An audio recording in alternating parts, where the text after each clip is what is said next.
Bem-vindo a mais um dia de leitura bíblica. Nós estamos na reta final da leitura do livro de Jó. E hoje nós vamos ler a partir do capítulo 35 do livro de Jó, que vai ter a terceira fala de Eliú, um dos amigos de Jó.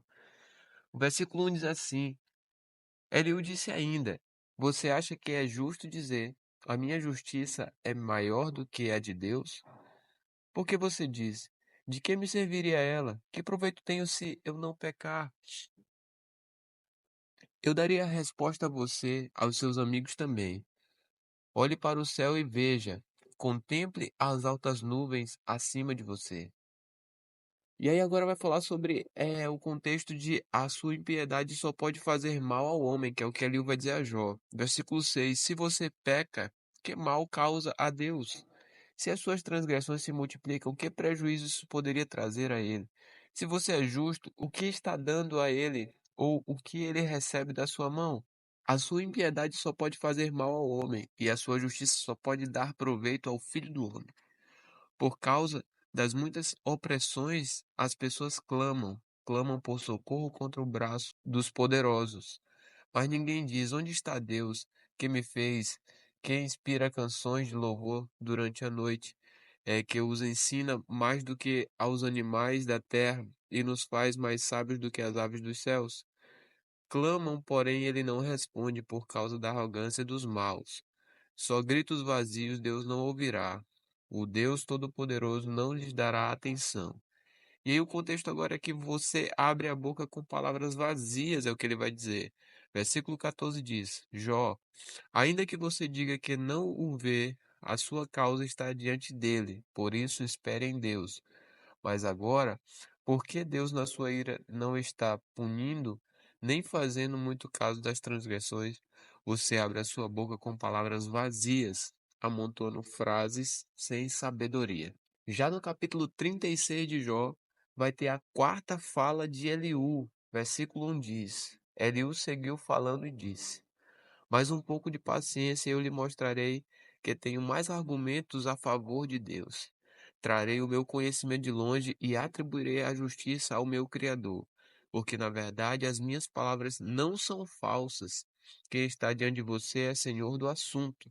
E aí o contexto agora é que Deus é grande e não despreza ninguém. Versículo 5 ele fala: Eis que Deus é grande e não despreza ninguém. Ele é grande na força da sua compreensão. Não poupa a vida do ímpio, mas faz justiça aos aflitos. Deus não tira os seus olhos dos justos, pelo contrário, os assenta no trono com os reis para sempre, e eles são exaltados. Se estão presos com correntes e amarrados com cordas de aflição, ele lhes faz ver as suas obras, as suas transgressões e que se mostram arrogantes. Abre-lhes também os ouvidos para a instrução e ordena que se convertam da iniquidade. Se o ouvirem e o servirem, acabarão os seus dias em felicidade e os seus anos em delícias. Porém, se não ouvirem, serão passados pela espada e morrerão na sua cegueira. Os ímpios de coração alimentam a ira, e quando são aprisionados por Deus, não clamam pedindo socorro. Perdem a vida na sua mocidade e morrem entre os prostitutos cultuais. Deus livra o aflito por meio da sua aflição e pelo sofrimento lhes abre os ouvidos.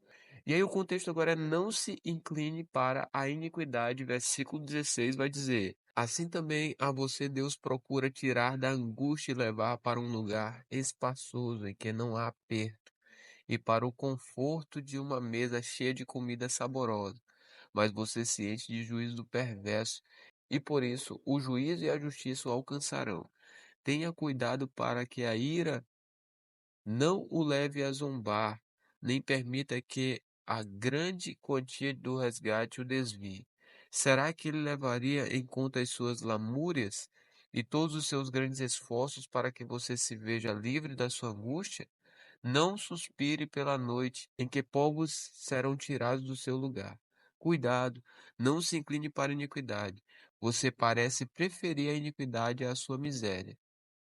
O contexto agora é Deus se mostra grande em seu poder. Versículo 22 diz: Eis que Deus se mostra grande em seu poder. Quem é mestre como ele? Quem lhe prescreveu o seu caminho? Ou quem pode lhe dizer: Cometeste uma injustiça? Lembre-se de exaltar as obras de Deus que as pessoas celebram. Toda a humanidade olha para elas. As pessoas as contemplam de longe. Eis que Deus é grande e não o podemos compreender. O número dos seus anos não se pode calcular. O contexto agora é sobre o poder e a majestade de Deus, versículo 27. Ele atrai para si as gotas de água que de seu vapor destilam em chuva, a qual as nuvens derramam e gotejam sobre a terra em grande abundância. Pode alguém entender como ele estende as nuvens e como os trovões ecoam em sua tenda? Eis que ele espalha sobre elas o seu relâmpago e encobre as profundezas do mar. Pois por estas coisas ele julga os povos e lhes dá alimento em abundância. Enche as mãos de relâmpagos e os arremessa contra o adversário. O fragor da majestade dá notícias a respeito dele que é zeloso na sua ira contra a injustiça. Vamos continuar agora no capítulo 37 de Jó, o versículo 1 diz: Diante disto, o meu coração treme e salta do seu lugar. Ouçam atentamente o trovão de Deus, o estrondo que sai da sua boca. Ele o solta por baixo de todos os céus, e o seu relâmpago chega até os confins da terra. Depois deste, ruge a sua voz, troveja com o estrondo da sua majestade, e ele já não retém o relâmpago quando se ouve a sua voz. Com a sua voz, Deus troveja maravilhosamente. Ele faz grandes coisas que nós não compreendemos, porque ele diz à neve: caia sobre a terra, e à chuva, e ao aguaceiro sejam fortes. Assim, ele torna inativas as mãos de todos para que reconheçam as obras dele. Os animais entram nos seus esconderijos e ficam nas suas cavernas. De suas recâmaras sai a tempestade e os ventos fortes trazem o frio. Pelo sopro de Deus se dá a geada, e uma grande extensão de água congela. Carrega de umidade as densas nuvens e do meio delas irradia o seu relâmpago. Então as nuvens, segundo o rumo que ele dá, se espalham para uma a outra direção, para fazerem tudo o que lhes ordena sobre a superfície da terra. E tudo isso ele faz vir para a disciplina, se convém à terra ou para exercer a sua misericórdia. E aí o contexto agora dele é falar sobre Deus ser perfeito em conhecimento, versículo 14. Dê ouvidos a isto, Jó.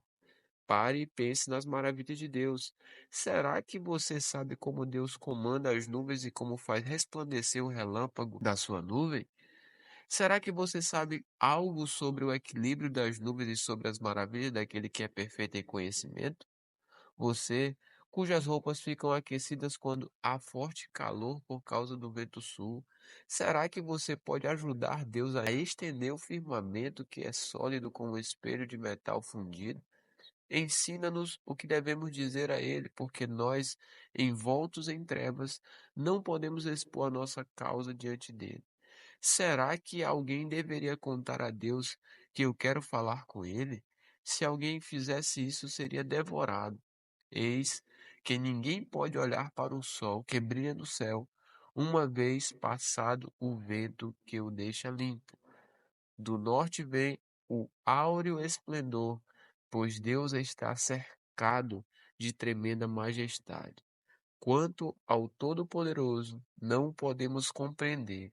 Ele é grande em poder, porém não perverte o juízo e a plenitude da justiça. Por isso, as pessoas o temem, ele não olha para os que se julgam sábios. Amanhã a gente dá continuidade. Que Deus abençoe você em nome de Jesus.